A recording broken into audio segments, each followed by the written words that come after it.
Shopi Gowda's The Golden Sun explores the theme of immigration and the challenges that the protagonist overcomes. An Indian boy, Anil Patel, immigrates to America to pursue his medical career. However, during his transition, he becomes accustomed to the American lifestyle, leaving his past behind.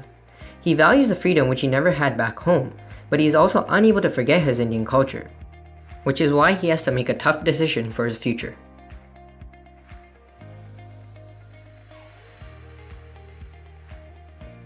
After Anil immigrated to America, he observes the cultural differences from India, influencing him to assimilate and leave his morals and traditions behind. In India, Anil would have been forced to continue the family business of farming and take on the role of his father as the village arbiter if he had not continued his medical studies. His confined world, which he lived in, would have made him unable to explore the outside world and evolve from strict traditions. However, in America, he is given the freedom to become whatever he desires to be. As Believe tells him, "You're in America now, nothing is like home." His independence from his family allows him to adapt to the Western society, as he breaks his promises with his mother.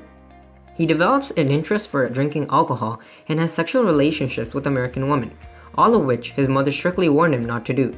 As a result, he struggles to choose between a nation which has all the freedom he ever wanted, but at the same time, India, where his childhood and family exists. This was well represented by Anil's wristwatch when he sets the two time zones of America and India before immigrating. The watch symbolizes Anil by representing how he has to choose between his American and Indian life as he struggles to balance his passions of freedom in America as opposed to following his culture in India. The mango tree is also another symbol, which represents Anil's heart, which is in two places, but he is unable to decide which country he truly belongs to. Due to Anil's Indian background, he is judged in his hospital and outside of his own home as well. He is mocked for his accent and lack of knowledge by the other residents, some of which even say, "Besides, who the hell can understand him?"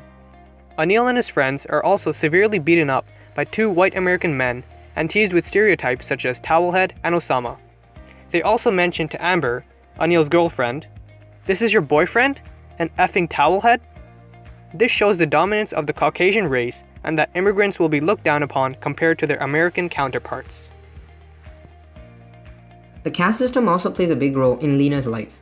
At a young age, she is forced to marry in a family of similar caste, and her father's low income puts her family in a financial crisis, where her in-laws have a high demand for dowry.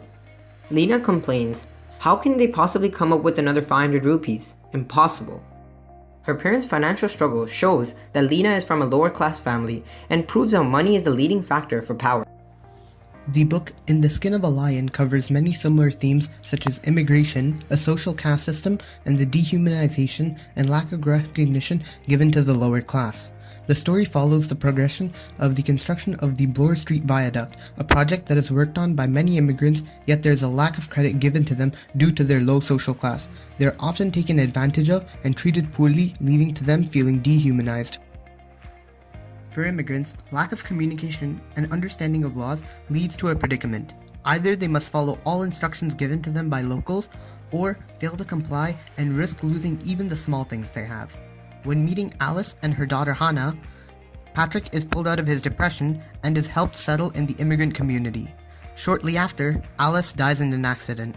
Patrick then blames the wealthy WASP Society and creates a plan to blow up the dock at the regatta and is sent to jail. Similar occurrences occur in our modern world where we only see a small side of what the entire picture is, and the truth is often covered by the media, which is controlled by the affluent. Through this, the wealthy can present a public image of an individual however they like, confining them to whatever the imagination of the upper class wishes them to be. This further reinforces the idea that money is power.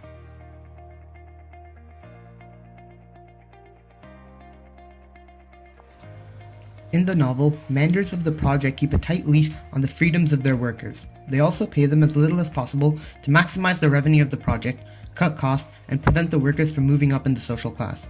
In real life, immigrant workers are presented with an equally harsh reality, as they must attempt to put their children through education and then have to support their fees and the household by themselves, or continue the cycle of poverty and get their children to help them with their work in order to make ends meet.